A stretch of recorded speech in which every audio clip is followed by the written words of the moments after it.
اور اب کچھ خبریں تجارتی دنیا سے۔ اسٹیٹ بینک کے زیر مبالغہ کے ذخائر میں گزشتہ ہفتے کے دوران 5 کروڑ 40 لاکھ ڈالر کی کمی ہوئی اور مجموعی سطح پر 13 ارب 2 کروڑ ڈالر پر آ گئی ہے۔ اسٹیٹ بینک آف پاکستان کی جانب سے جاری زیر مبالغہ کے ذخائر کی ہفتہ وار رپورٹ میں بتایا گیا کہ یکم مارچ کو کاروباری ہفتے کے اختتام پر زیر مبالغہ کے ذخائر میں 5 کروڑ 40 لاکھ ڈالر کی کمی ریکارڈ کی گئی۔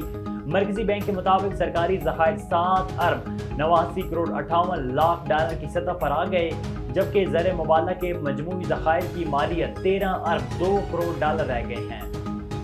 اسٹیٹ بینک آف پاکستان نے رواں ہجری سال کے لیے زکوٰۃ کا نصاب مقرر کر دیا۔